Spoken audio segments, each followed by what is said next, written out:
OK. Maintenant, parlons un peu de l'offre et de la demande d'obligations. Donc, il s'agit du marché obligataire ou du marché des obligations. Marché des obligations.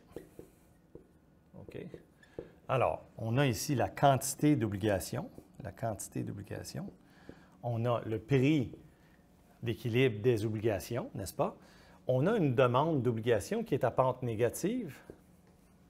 Donc, les gens veulent acheter plus d'obligations, comme quand les obligations sont moins chères, on veut acheter plus d'obligations parce que ça correspond à un meilleur rendement, n'est-ce pas? On a parlé. Et il y a une offre d'obligations, okay, qui est à pente positive généralement, mais on pourrait aussi mettre l'offre d'obligations comme une ligne verticale, comme une certaine quantité d'obligations disponibles dans le marché à ce moment-ci. Okay? Donc, les deux reviennent au même. Donc, à tout moment, il y a un prix d'équilibre dans le marché obligataire. Okay? Et ce qui fait augmenter la demande d'obligations, c'est tout ce qui fait que les gens veulent placer plus de fonds dans les obligations. Donc, si les gens ont plus de revenus, ils ont plus d'épargne, donc ils veulent acheter plus d'obligations. S'ils veulent épargner plus pour un même revenu, donc ça se peut que je gagne la même chose qu'avant, mais que je veux épargner une plus grande fraction de mon salaire, ça se peut, ça c'est le taux d'épargne ou quelque chose comme ça.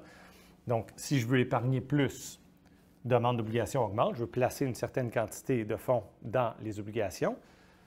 Quoi d'autre? Si le risque perçu dans les autres marchés, donc disons que tout le monde veut fuir les actions, les marchés émergents, etc., et ils veulent placer leurs fonds dans les obligations fédérales, parce qu'on pourrait avoir le même graphique pour les obligations corporatives. Donc, dans les obligations fédérales, alors les gens veulent plus d'obligations fédérales, OK? Et ainsi de suite, OK? Donc, évidemment, si le risque perçu pour une obligation, un type d'obligation augmente, donc par exemple, je ne sais pas, moi, les gens se disent, ah, l'émetteur de ces obligations-là, donc disons le gouvernement fédéral, il risque de ne pas pouvoir payer plus tard. Donc, c'est peu probable pour des pays comme le Canada et les États-Unis, mais disons là, que ça arrive. Alors, dans ce cas-là, le risque perçu augmente, les gens ne veulent plus les obligations, donc la demande diminue. Alors, faisons un exemple. Donc, supposons que les gens veulent plus d'obligations fédérales. Donc, disons que ça, c'est le marché des obligations fédérales. Alors, qu'est-ce qui va arriver? Supposons qu'on part du point A, ici. Okay. Donc, le point A comme ça.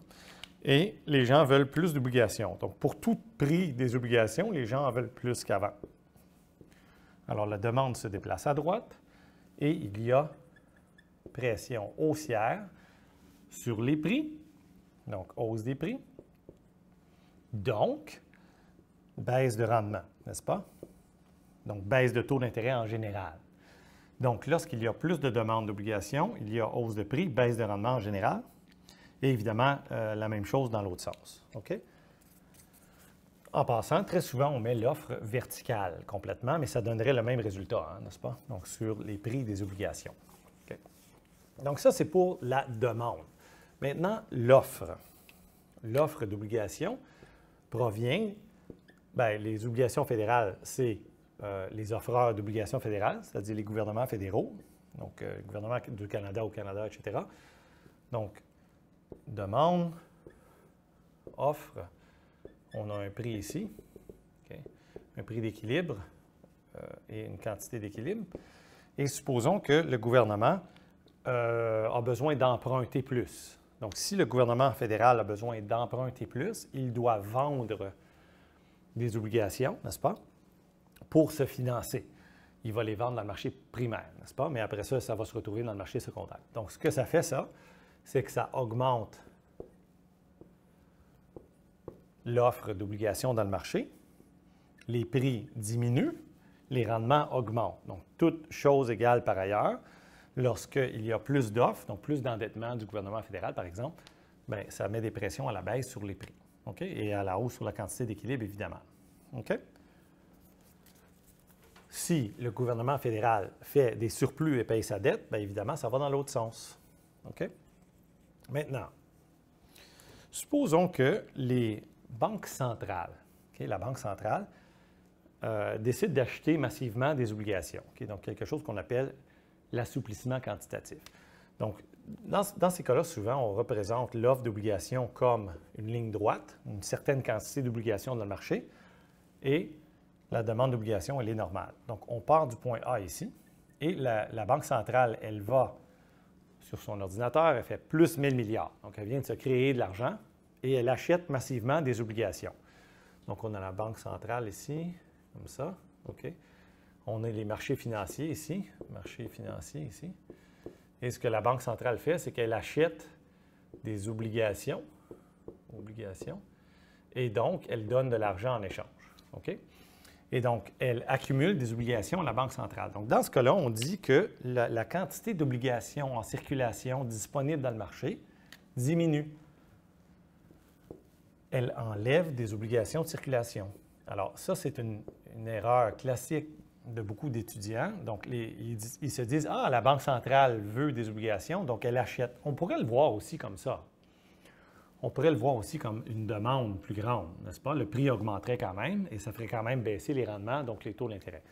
Mais la façon conceptuellement plus correcte là, de montrer l'achat massif d'obligations par un gouvernement, par la Banque centrale, c'est avec une réduction de l'offre. Donc, il y a une nouvelle offre aux primes qui est plus faible, donc les prix d'équilibre augmentent. Donc, encore une fois, pourquoi une banque centrale fait ça? Bien, elle veut augmenter les prix des obligations pour mettre des pressions à la baisse sur les rendements et donc, évidemment, parce que ça va ensemble, sur les taux d'intérêt en général dans l'économie. OK? Et donc, ça, c'est l'offre et la demande d'obligations et les interventions de banque centrale. Pourquoi une banque centrale veut baisser les taux d'intérêt en général? C'est pour accélérer l'activité économique, soutenir l'inflation, donc garder l'inflation en haut de 0 autour de sa cible, qui est généralement à 2 là, pour la plupart des pays. Donc voilà, maintenant on comprend un peu mieux l'interaction entre les marchés obligataires, le concept plus abstrait des fonds prêtables, donc le modèle des fonds prêtables, l'épargne, les déficits gouvernementaux, etc. OK? Donc j'espère que c'est plus clair maintenant.